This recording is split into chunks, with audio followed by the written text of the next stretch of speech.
Olá pessoal, tudo bem com vocês? Eu sou o professor Leandro Reis. Eu vou trazer para vocês uma videoaula com a resolução das atividades dessa semana 2, volume 2, terceiro ano do ensino médio. Esta semana nós temos como tema a filosofia do yoga. Então, vou traduzir para vocês alguns slides aqui, resumindo o PET de vocês. Vamos lá? Então, a filosofia do yoga, esse fragmento aqui está no primeiro parágrafo do PET de vocês. Então, eu vou ler para fazer uma introdução geral no conteúdo que nós vamos ver daqui a pouco. Olá, estudante! Então, nessa semana, analisaremos como a filosofia pirrônica pode ter sido influenciada pelo pensamento oriental. Apesar da filosofia ter origem na Grécia há mais de 2000 anos, veremos que o diálogo entre Ocidente e Oriente não é algo exclusivo do mundo globalizado. Então, essa relação entre Ocidente e Oriente, esse diálogo entre Ocidente e Oriente, é muito mais tempo do que a própria filosofia existe. Então, antes de existir a filosofia do Ocidente, da Grécia, já existia ali o Oriente, já existia algumas tendências orientais. Então, a sabedoria oriental, uma tradição muito mais antiga do que a nossa filosofia, vem fascinando e ressignificando o modo de pensar fora da Ásia há um bom tempo. Então, a filosofia oriental era especificamente dos orientais, daqueles povos. Mas de um tempo para cá, essa filosofia ela está saindo ali do continente específico e está ganhando novos lugares, novos ares, novas culturas.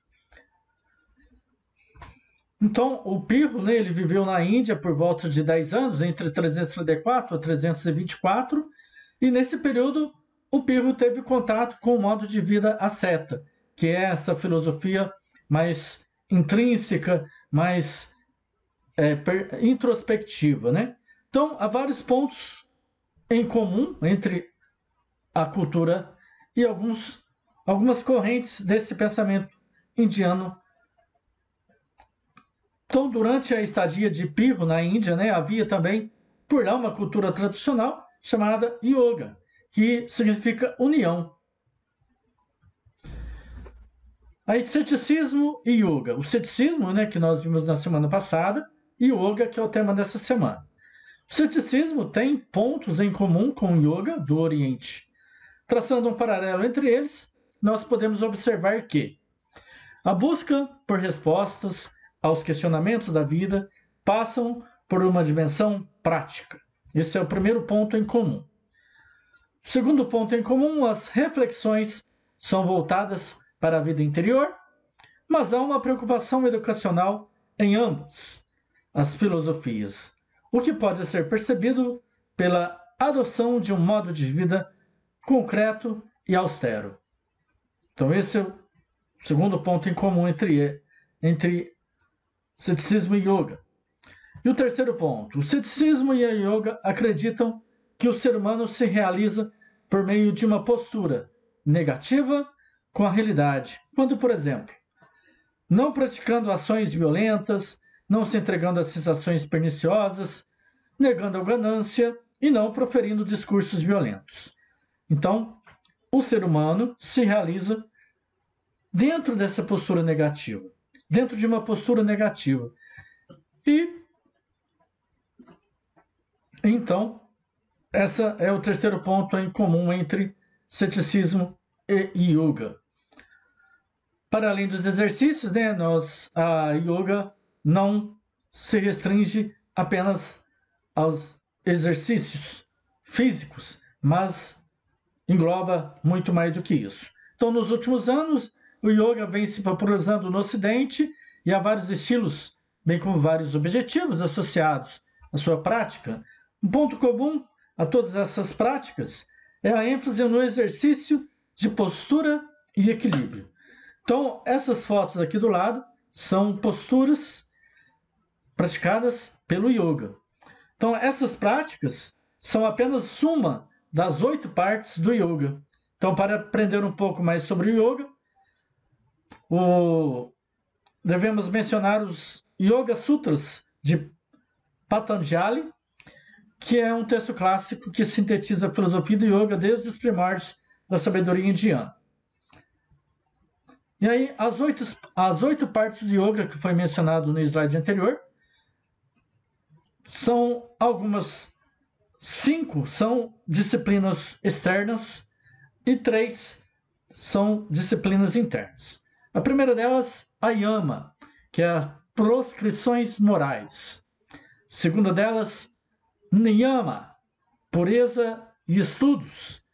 A terceira dela, asanas, que são as posturas. A quarta, pranayama, que seria a respiração. E a quinta, pratyahara, que seria o controle dos sentidos. E aí, as disciplinas internas seria dharana, concentração, dhyana, meditação, e samadhi, contemplação. Aí os 10 mandamentos dessa filosofia chamada yoga, nós temos aqui os 5 primeiros, são os yamas, as éticas universais, que ensinam o indivíduo a ser ético e a melhorar o seu relacionamento com o mundo exterior. E os 5 últimos são as niyamas, que são regras de comportamento pessoal, que ajudam a refinar a caminhada espiritual. Então, a primeira delas, não violência. Segunda delas, verdade. Terceira delas, não roubar. Quarta, celibato ou moderação dos prazeres. E o quinto, desapego ou não possessividade. Então, não violência significa ausência de violência na fala, na ação e nos pensamentos. Então, a ahimsa é a raiz de todas as outras normas morais. A verdade, né? Tende-se por verdade a questão de não mentira, claro. A verdade, então, seria escolher as palavras corretas e desenvolver a habilidade de ser honesto, sem prejudicar nem machucar o seu próximo, e sim fazer o melhor para ele. A terceira, não roubar, quer dizer, não cobiçar, não invejar e não roubar fisicamente, mas também mentalmente. Então devemos eliminar totalmente o impulso de nos apoderar das ideias ou objetos alheios. Número 4, celibato ou moderação dos prazeres, implica em não perverter, não degradar, não exacerbar, não exagerar na alimentação, não exagerar no trabalho, na diversão ou no que quer que seja. Então tudo que você for fazer, tudo que você for praticar, tem que ser feito com moderação. E o 5, desapego ou não possessividade. Seria você ser desapegado dos bens materiais, das relações afetivas e dos sentimentos, como, por exemplo, o ciúme. Então, ser desapegado revela confiança na nossa existência e nas nossas habilidades. Nos tornamos mais livres. Então, você ser desapegado, você não ficar preso a sentimentos, você não ficar preso a bens materiais. Então, você vive livremente a partir do momento que você não tem essa prática de vida. E aí vem os yamas. Número 6, o primeiro niyama, né? É o número 6, mas é o primeiro niyama, que significa purificar nosso corpo, nossa mente e nossas atitudes. Número 7, contentamento. Significa você estar feliz, mesmo quando tudo não está da forma como você gostaria. É tomar a decisão de ser feliz em qualquer situação. Número 8, disciplina e esforço. Então seria a autodisciplina associada ao esforço, nos ajuda a dominar nosso corpo e nossa mente pelo controle mental. Número 9, autoestudo.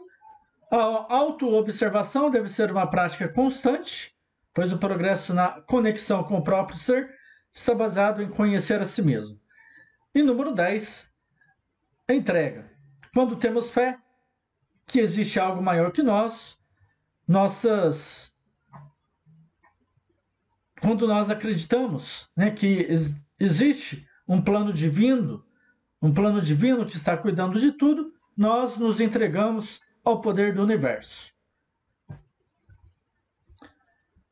Ok? Então, agora chegou o momento das atividades. Então, vamos fazer as atividades aí propostas no PET de vocês. Então, vamos lá. Atividades número 1. O oriental é irracional, depravado, infantil, diferente.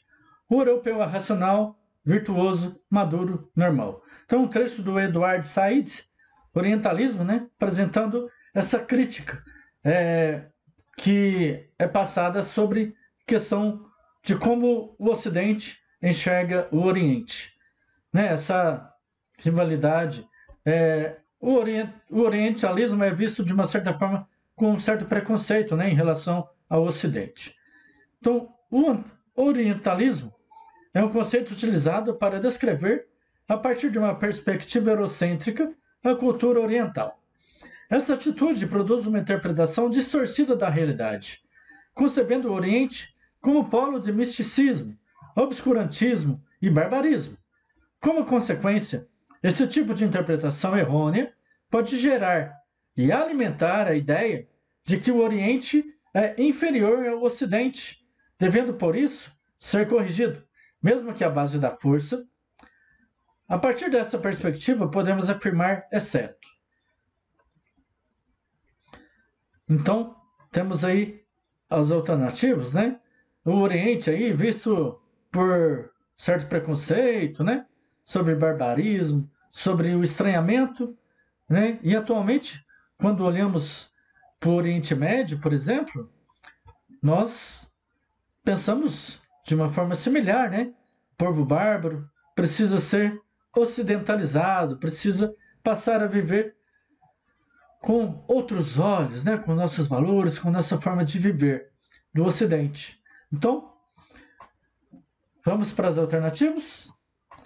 Letra A. Guerras contra o Oriente Médio e o Extremo Oriente podem ser declaradas com mais facilidade a partir de justificativas fundamentadas no orientalismo. Letra B. O fato de Patanjali ter fundado uma escola filosófica na Índia e posteriormente ter influenciado o pensamento grego, tipicamente ocidental, pode ter contribuído para o surgimento do orientalismo? Letra C. Acreditar que os povos do Oriente são incapazes de conceber reflexões filosóficas equivalentes ou superiores àquelas desenvolvidas no Ocidente se configura como um preconceito característico de uma visão eurocêntrica orientalista? E letra D. Reduzir a identidade do mundo árabe. O fanatismo religioso é consequência de uma perspectiva orientalista, ostensivamente difundida no Ocidente nos últimos séculos.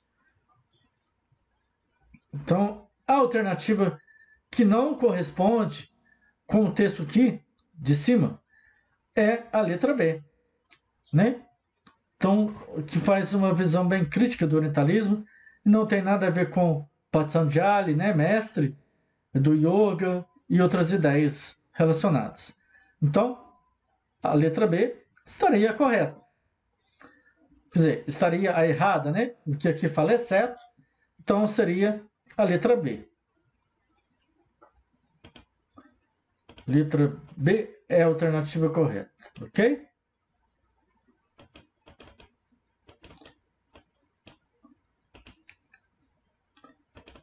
Então, vou colocar aqui de vermelho.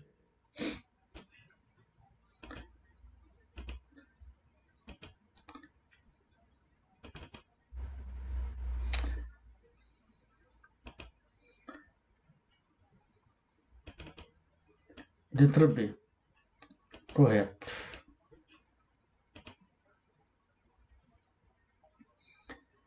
Vamos lá para número 2. Para o filósofo francês Pierre Hadot. Uma característica distintiva da filosofia grega é o exercício espiritual, que, segundo ele, pode ser definido como uma prática voluntária, pessoal, destinada a operar uma transformação do indivíduo, uma transformação de si. Então, é um texto do Pierre Hadot, né? Como falou aqui no início. Então, a partir do que estudamos essa semana, podemos afirmar que o exercício espiritual, tal como definido acima, também constitui uma característica distintiva da filosofia do yoga. Por quê? Redige um breve texto justificando suas respostas a essas duas perguntas. Então, é um texto aí que você vai responder com as suas palavras, né? Mas eu coloquei aqui 4 pontos que vão te auxiliar a responder o seu texto. Então, primeiro ponto. Diferente do que se imagina, né? O yoga não é apenas uma prática de alongamento e exercício físico.